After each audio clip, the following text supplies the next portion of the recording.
사순절 세 번째 주일입니다. 사순절은 예수님의 고난, 부활 앞에 있는 그의 고난을 묵상하는 때입니다. 예수님은 40일 동안 광야에서 시험을 당하셨습니다. 또 이스라엘 백성은 40년 동안 광야에서 시험을 받았습니다.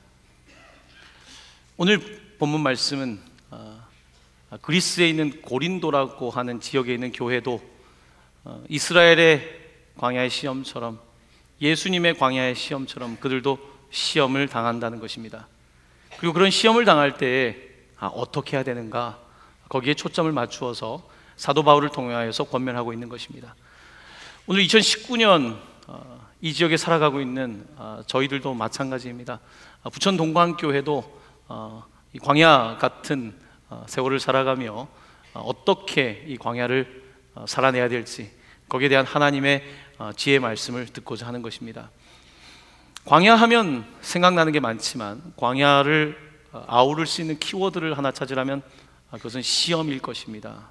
시험. 이 시험이라고 하는 단어는 보통 이 원어를 두 가지로 번역을 하더라고요. 첫 번째는 유혹이라는 temptation, 우리를 유혹한다 할 때 그렇게 번역을 하기도 하고요. 또 하나는 좀 더 긍정적인 의미로 우리가 시험 본다 할 때 테스트, 그런 의미에서 시험이라고 번역하기도 합니다. 이스라엘 백성 그리고 예수님은 모두 유혹도 있었고, 또한 그것이 긍정적인 의미에서는 테스트, 시험이기도 했습니다. 우리 모두도 살아가면서 시험을 당하고 그 시험이 우리를 넘어지게 하는 유혹이 되는 것도 마찬가지입니다. 자, 오늘 본문은 시험 당하는 우리가 어떻게 살아내야 되는가에 대한 말씀인데요, 전체 말씀 중에 오늘 13절에 있는 4개 포인트를 가지고 어떻게 시험을 이겨내야 되는지에 관한 말씀을 드리려고 합니다. 먼저 우리 13절 말씀을 다시 한번 보실 때에 우리 한 목소리로 봉독합니다. 사람이 감당할 시험 밖에는 너희가 당한 것이 없나니 오직 하나님은 미쁘사 너희가 감당하지 못할 시험 당함을 허락하지 아니하시고 시험 당할 즈음에 또한 피할 길을 내사 너희로 능히 감당하게 하시느니라. 아멘. 사람이 감당할 시험 밖에는 너희가 당한 것이 없다. 우리가 오늘 이 말씀을 종종 듣습니다. 사람이 감당할 시험 밖에는 하나님이 주시지 않는다 라는 말을 여러분 많이 들어보셨을 겁니다.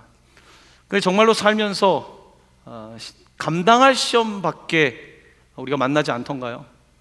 살다 보면 어떻게 이런 일을 감당해야 되는가라는 그런 시험을 당할 때가 있지 않습니까? 제가 미국에서 그 목회를 할 때에 한 가정이 생각이 납니다. 좀 나이 들어서 결혼을 했고 정말 기도 가운데 임신이 됐습니다. 임신을 기다리는 가족들에게 임신이 얼마나 큰 소식입니까? 너무 감사하고 감격해서 매일 밤마다 성경책을 한 장씩 아이가 들으라고 읽어주고, 매일 밤마다 아빠가 손을 대고 기도하고 같이 엄마가 그렇게 기도했습니다. 아마 이민 온 지가 얼마 되지 않아서 병원도 자주 못 갔을 겁니다. 그저 이 아이에 대한 하나님에게 기다리는 마음, 기대하는 마음 가지고 기도했습니다. 그런데 아이가 태어났는데 아이가 다운 신드롬, 다운 증후군으로 태어나게 된 겁니다. 차라리 기도를 안 했더라면 얼마나 좋았을까? 그럼 하나님은 원망이라도 안 할 텐데, 차라리 성경을 읽어주지 않았더라면 얼마나 좋았을까? 그럼 하나님에 대한 미움은 그래도 많지 않을 텐데, 이렇게 내가 기도하고 이렇게 애를 썼는데, 이런 아이가 뜻하지 않은 장애를 가지고 태어난 겁니다. 감당하기엔 너무 벅차죠. 감당할 시험. 감당하라는 말을 누가 할 수 있겠습니까? 동광교회에 와서 기억나는 장례들이 있습니다. 그 가운데 한 장례가 기억이 납니다. 이 가정은 자녀가 다운 신드롬으로 태어나서, 보통 다운 신드롬을 가지고 있는 자녀들이 먼저 세상을 떠나는 일이 많죠. 이 아이가 이제 먼저 세상을 떠나게 된 겁니다. 장례식인데 영정 사진이 있고 그 앞에는 아이가 썼던 그런 학용품 글씨도 좀 써 있고, 그리고 거기에 지난주에 먹다 남은 것 같은 과자, 사이다, 아이가 좋아했던 소소한 물품들이 막 있는 거예요. 이제 그곳에 가서 저희들은 마음이 굉장히 어떻게 해야 되나 그랬었죠. 그런데 같이 이야기를 듣고 예배하는 가운데 오히려 그 다운 신드롬을 가지고 태어난 아이가 처음엔 어떻게 감당하나 했는데 이 아이가 오히려 이 가정에 기쁨이 되고, 이 아이 덕분에 오히려 정말 이 아이를 키우면서 부모가 돼가는 거죠. 그런 이야기를 전해 듣고, 또한 그 장례에서 저에게 주신 마음은 하나님께서 얼마나 이 아이를 사랑하셨을까, 얼마나 사랑하시는가. 다른 사람과는 조금 다른 인생의 길이지만 너무나 짧고 다른 사람들이 누린 것을 다 누리지 못한 것 같지만 하나님께서는 이 아이와 이 아이를 통해서 하나님께서 이 가정에 또 어떤 은혜를 주셨을까. 내 경험과 내 삶은 아니지만 그런 마음이 들었습니다. 감당하지 못할 시험, 하나님은 감당하지 못할 시험을 주지 않는다는 말씀, 참 쉽지 않지만 살면서 누군가에게는 반드시 소화를 시켜야 되는 말씀인 것 같습니다. 여러분에게는 어떻습니까? 누구나에게 시험이 있죠. 하지만 그 시험을 감당할 수 있다 없다 우리가 말하기에는 참 어려운 것 같습니다. 자, 오늘 이 본문 말씀, 사람이 감당할 시험 밖에는 너희가 당한 것이 없다. 이 말씀이 때때로 조금 우리 교회 안에서 오용될 가능성도 있는 것 같습니다. 언제 오용이 되냐면, 고난을 당하고 있는 사람에게 타인이 하나님은 감당할 시험밖에 주지 않으신데 라고 말할 때 그 의미는 머리로 알겠는데, 내가 굉장히 힘든데 옆에 있는 분이 오셔서 하나님은 감당할 시험만 주신대 라는 말을 하면, 그럼 감당을 못하고 있는 나는 지금 믿음이 없거나 나는 어떤 사람인가 라는 질문을 당연히 하게 되겠죠. 옆에 사람에게 하나님은 감당할 시험만 주신다는 그 말, 참 쉽지 않은 것 같습니다. 이런 감당하기 어려운 시험에 관한 말씀이 욥기에 있습니다. 욥이 감당하기 어려운 시험을 겪었습니다. 참 부자였고 잘 살았는데 어느 날 10명의 자녀가 다 세상을 떠납니다. 완전 재난이죠. 그리고 모든 재산을 잃어버리게 되고 자기도 질병에 걸리게 됩니다. 그 가운데 감당할 시험밖에 하나님 주시지 않는다, 어떻게 생각하십니까? 그때 욥의 세 친구가 찾아옵니다. 욥의 세 친구와 욥은 이 시련, 시험, 고난에 대해서 서로 이야기를 나누는 게 욥기서인데요. 때때로는 그 친구들이 마치 하나님은 감당할 시험만 주신다라고 하는 그런, 상대방을 공감하기보다는 그저 자기가 아는 것을 내뱉는 것 같은 이야기를 하는 것을 봅니다. 욥기에 보면 친구들이 한 내용 가운데 제가 몇 가지를 찾아보니까 조금 아픈 곳을 더 후벼 파는 이야기를 하는 걸 봅니다. 사람은 고생을 위하여 났다. 불꽃이 위로 날아가는 것 같으니라. 고생하는 건 당연한 거야 라고 고생하는 사람에게 이야기하는 것입니다. 자, 두 번째 제가 또 찾은 말씀은요, 욥은 자녀를 잃었습니다. 슬픔 가운데 있습니다. 근데 친구 중에 어떤 이가 이런 말을 합니다. 내 자녀들이 주께 죄를 지었으므로 주께서 그들을 그 죄에 버려두셨나니. 죄 때문에 죽었다고 말하는 거죠. 마음을 아프게 하는 말들입니다. 또 여러분이 잘 아는 욥의 친구의 말이 있습니다. 내 시작은 미약하였으나 내 나중은 심히 창대하리라. 보통 개업신방 가면 가지고 가서 붙여주죠. 말씀은 너무 좋지만 이 말씀을 한 욥의 친구는 굉장히 뼈 아픈 얘기를 한 겁니다. 지금 다 망했는데 내 지금 시작은 미약하지만 나중은 창대한다라고 말하는 것, 쉬운 이야기 아닙니다. 욥의 친구들이 욥과 논쟁을 하는데 마지막에 가면 욥의 친구가 이제 욥이 난 잘못한 거 없다 아마 그러니까 욥의 친구가 뭐라고 얘기하냐면, 나는 욥이 끝까지 시험 받기를 원하노니 이는 그 대답이 악인과 같음이라. 아직 욥은 정신 못 차렸다고 이야기하는 겁니다. 친구들이 너 아직도 고생 더 해봐야지, 하나님한테 더 벌 받으려고, 이런 식의 뉘앙스로 얘기를 하는 것입니다. 사람이 감당할 시험 밖에는 하나님이 허락하지 않는다는 그 말씀, 이해는 되고 알겠는데 교회 공동체 안에서나 가까운 사람들이 그런 이야기를 할 때 소화시키기가 쉽지는 않을 것 같습니다. 여러분도 혹시 그런 실수나 다른 사람을 아프게 하는 말들을 하고 있지는 않은지요? 그렇다면 오늘 이 사람이 감당할 시험 밖에는 너희가 당한 것이 없다는 것은 도대체 어떤 의미일까요? 이 본문을 원어로 조금 읽어보면 그 의미는 모든 사람이 시험을 당한다는 것을 강조하고 있습니다. 모든 사람이 시험을 당한다는 거예요. 왜 나만 이런 고난을 겪는지 우리가 질문하잖아요. 왜 나는 왜 저런? 이 말씀은 모든 사람에게 시험이 있다는 거예요. 모든 사람에게. 아담과 하와도 시험이 있었어요.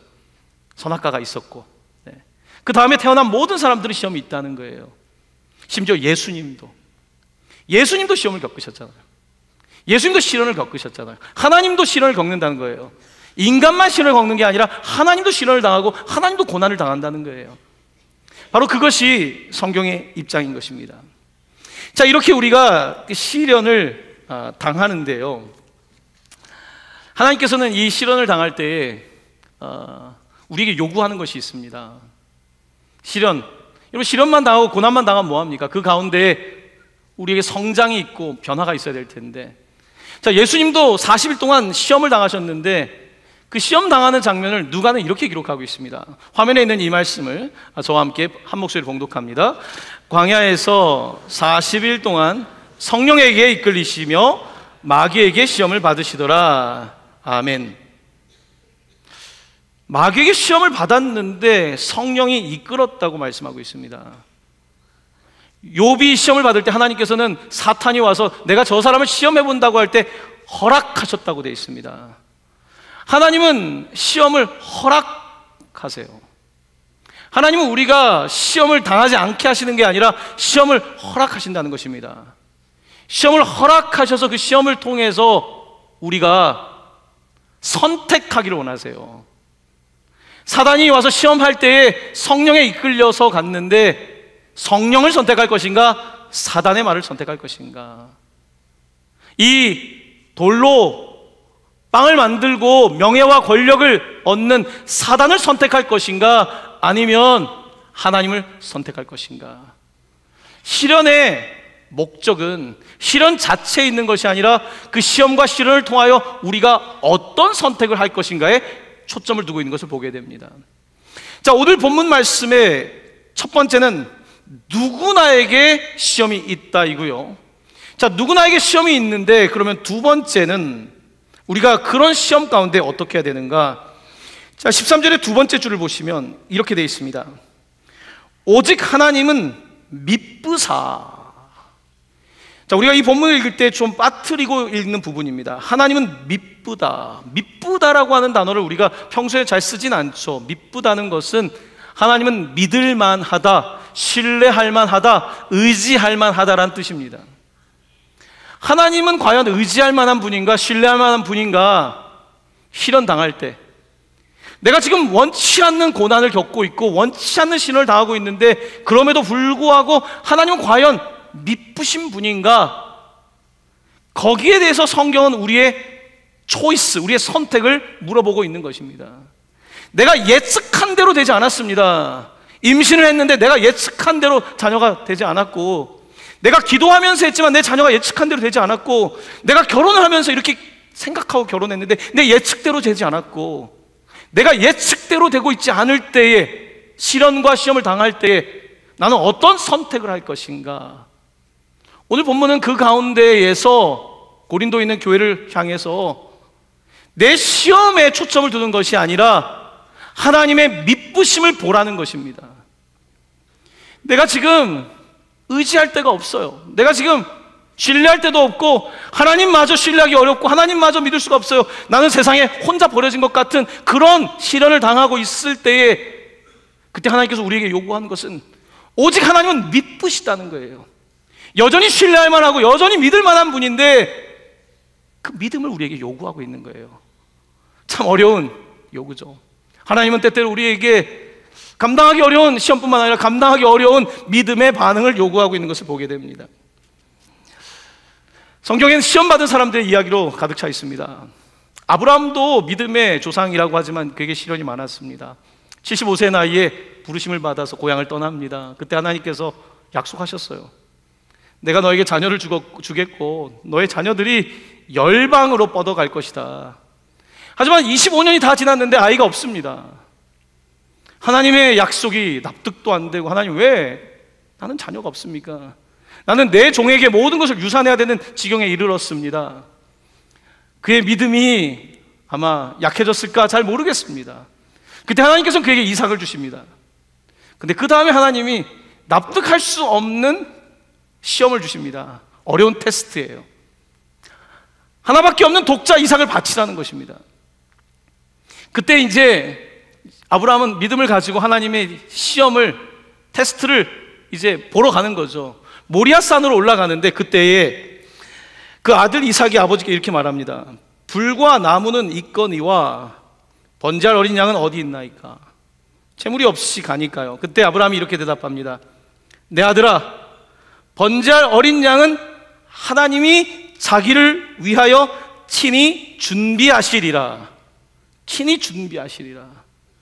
지금 납득할 수가 없죠. 왜 하나님은 자녀를 바치라고 할까? 납득은 안 되는데 지금 아브라함은 하나님은 미쁘시다는 것을 믿고 있는 거예요.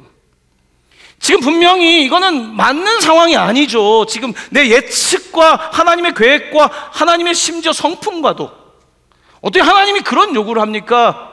우리가 가지고 있는 좁은 세계관과 신학으로는 이해할 수 없는 상황이지만 아브라함은 하나님의 미쁘심을 바라보고 그렇게 순종하고 있습니다.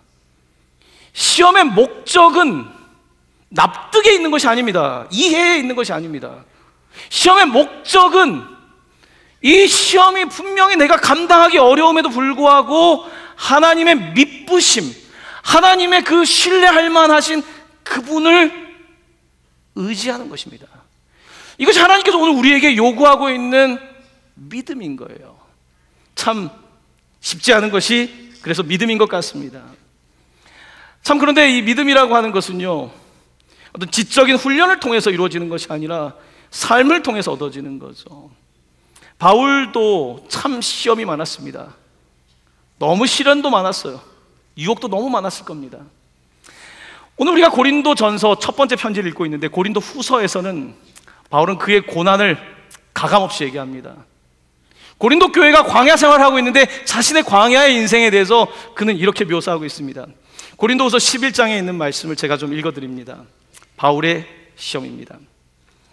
내가 수고하도록 넘치도록 하고 옥에 갇히기도 더 많이 하고 매도 수없이 맞고 여러 번 죽을 뻔하였으니 유대인들에게 40에서 강한 매를 5번 맞았으며 3번 태장으로 맞고 1번 돌로 맞고 3번 파손하고 일주야를 깊은 바다에서 지냈으며 여러 번 여행하면서 강의 위험과 강도의 위험과 동족의 위험과 이방인의 위험과 신의 위험과 광야의 위험과 바다의 위험과 거짓 형제 중에 위험을 당하고 또 수고하며 애쓰고 여러 번 자지 못하고 줄이며 목마르고 여러 번 굶고 춥고 헐벗었노라. 바울은 자기의 그런 시련, 자기의 시험에 대해서 누가 더 어렵게 산다는 말을 하겠습니까? 바울은 예수를 만난 이후에 그의 고난을 생각하며 막 고난을 짊어지고 살고 있습니다. 이랬던 바울은 하나님의 미쁘심을 더 고백합니다. 고린도후서 1장 9절에는 이런 말씀이 있습니다. 화면에 있는 이 말씀을 저와 함께 봉독합니다. 우리는 우리 자신이 사형 선고를 받은 줄 알았으니 이는 우리로 자기를 의지하지 말고 오직 죽은 자를 다시 살리시는 하나님만 의지하게 하심이라. 우리 한 번 더 봉독할까요?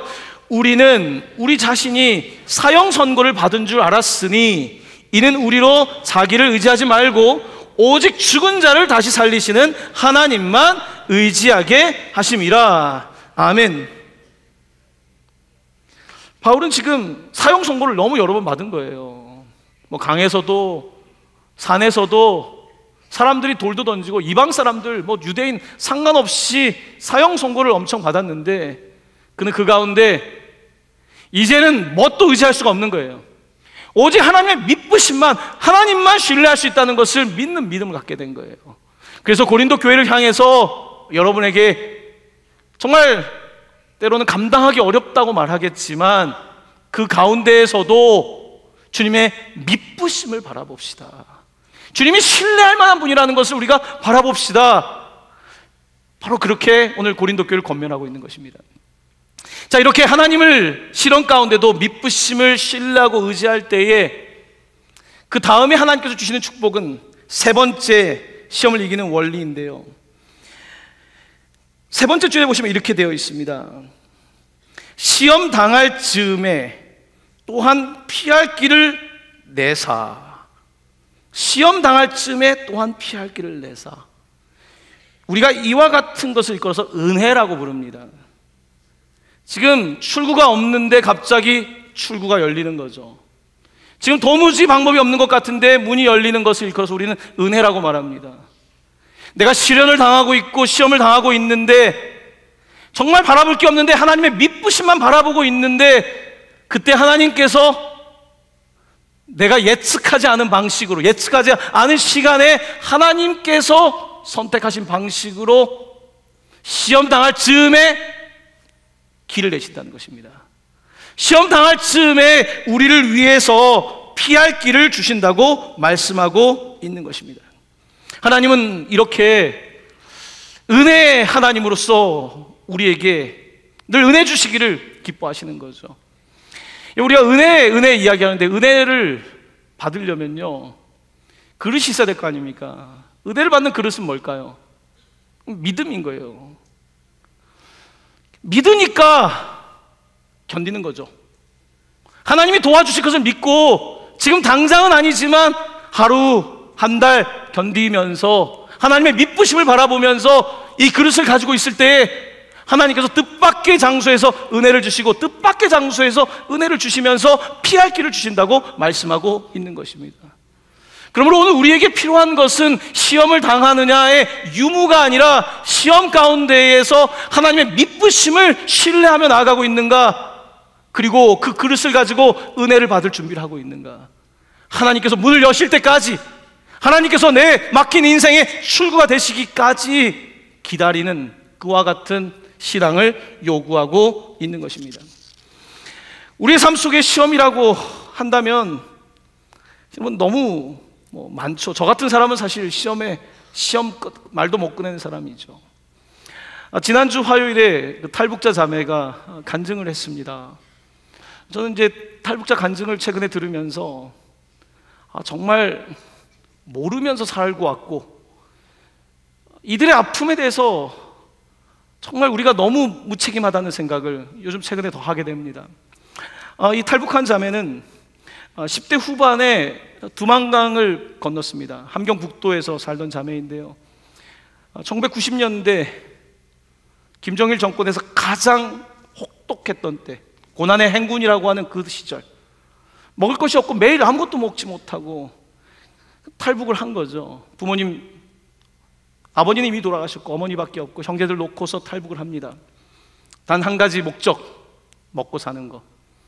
이런 탈북을 한 사람들이 할 수 있는 게 뭐가 있습니까? 인신매매로 가는 거예요. 인신매매로 잡혀간 거죠. 원치 않는 사람과 살아야 되고요, 원치 않는 노동을 해야 되고요, 정말 인간으로서 대접받지 못하고 그렇게 사는 거 아닙니까? 배가 고파서 가서 배는 부른데 사람이 배만 부르면 살 수 있습니까? 여러분, 배만 부르면 삽니까? 가족도 보고 싶고. 내 인생은 뭡니까? 사람은 밥 때문에 사는 게 아니라 사랑 때문에 사는 거 아닌가요? 도대체 내 인생은 뭡니까? 그 갈증, 해결되지 않는 갈증, 결국은 돈을 추구하고 있지만 돈이 나를 속이는 이런 끊임없는 사이클 속에서 이 자매가 예수님을 만나게 됩니다. 선교사님을 통해서 복음을 듣게 돼요. 그러면서 이제 떡으로만 사는 것이 아니라 하나님 말씀을 받으니까 이제 막 좋은 거예요. 막 신앙이 성장하고 있는데 이제 난민으로 미국에 갈 수 있는 길이 열린 거예요. 여러분, 우리 북한이 미국을 싫어한다고 하지만 알 사람들은 다 미국 가고 싶어 하죠. 당연히 천국에 그래도 가까운 데가 미국 아니겠습니까?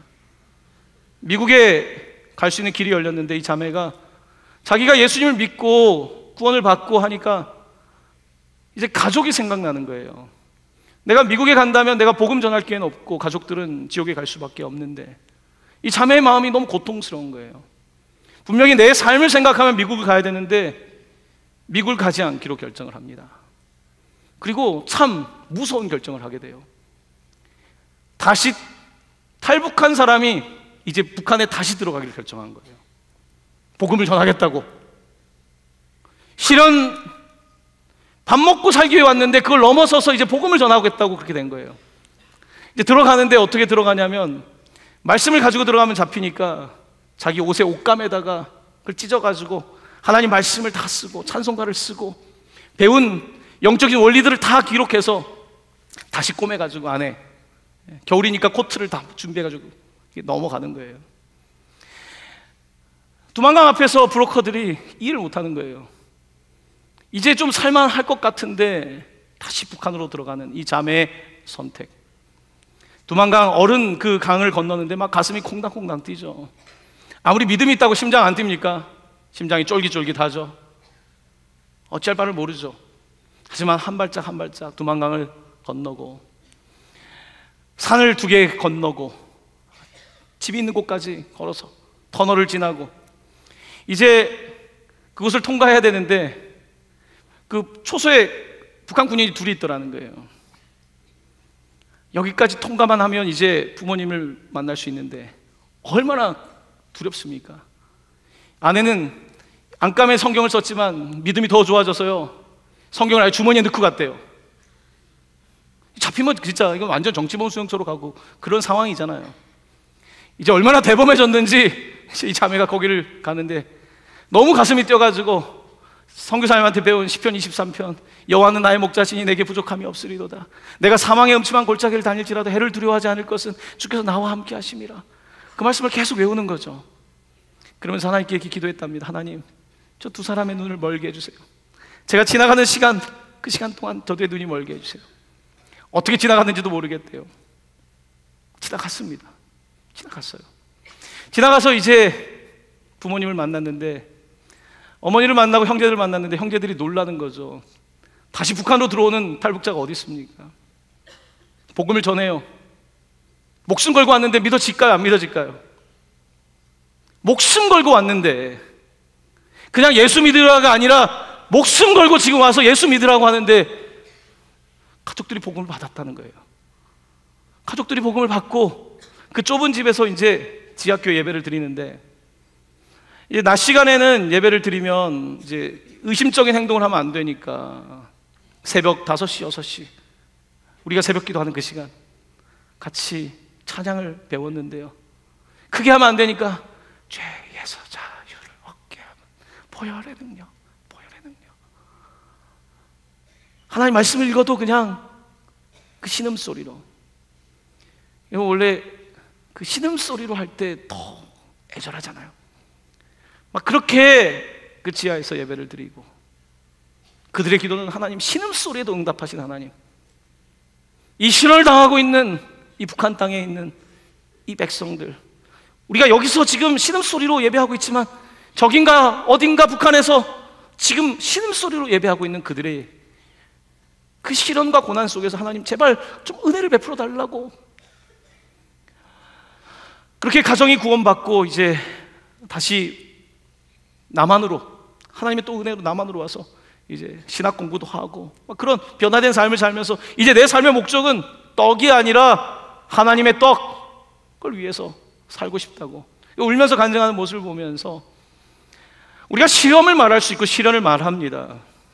시험, 시련 있지요. 누구나에게 있지요. 차이는 있을지라도. 그때 오늘 우리가 시험을 이길 수 있는 방법은 내 시험의 묵상이 아닙니다. 내가 계속 시험 당한다, 내가 왜 나만 고난을 겪는다라고 할 때 우리는 점점 동굴 속으로 들어가게 돼요. 시련은 우리를 더 위축되게 하고 우울증에 빠지게 하고, 사람 보는 게 제일 싫어요. 누가 나한테 말 거는 거 싫어요. 예배 시간에 누가 아는 척하는 것도 싫어요. 우리가 그렇게 된단 말입니다. 시험 속에서 시련을 당할 때에. 근데 오늘 하나님께서 우리를 권면하시기를 시험당하고 유혹당하고 고난당할 때에 미쁘신 주님을 바라보라는 것입니다. 마치 뱀에 물렸던 광야의 이스라엘 백성들이 장대 위에 노뱀을 바라봤던 것처럼 미쁘신 주님 바라만 보면 된다는데, 독이 몸에 번지고 있는데 바라만 보면 된다는데, 미쁘신 십자가 그분을 바라만 보면 된다는데, 우리에게 그 십자가를 바라볼 것을 말씀하고 있는 것입니다. 오늘 우리는 시련과 고난 속에서 이제 우리의 눈을 돌려 미쁘신 주님을 바라보고, 미쁘신 주님을 바라보다 보면요, 막 이래도 은혜 저래도 은혜가 되는 거예요. 이래도 은혜고 저래도 은혜고.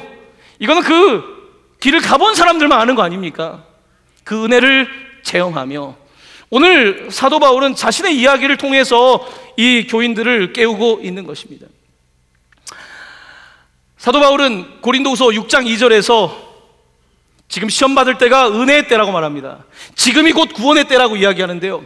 자, 화면에 있는 고린도서 6장 2절 말씀, 저와 함께 이 말씀 한 목소리로 봉독합니다. 시작. 보라 지금은 은혜 받을 만한 때요, 보라 지금은 구원의 날이로다. 아멘. 자, 여러분, 제가 보라 지금은 하면 여러분들은 은혜 받을 만한 때요, 한번 따라해 볼까요? 은혜 받을 만한 때요, 구원의 날이로다. 자, 제가 이제 보라 지금은 하면 여러분들이 뭐요?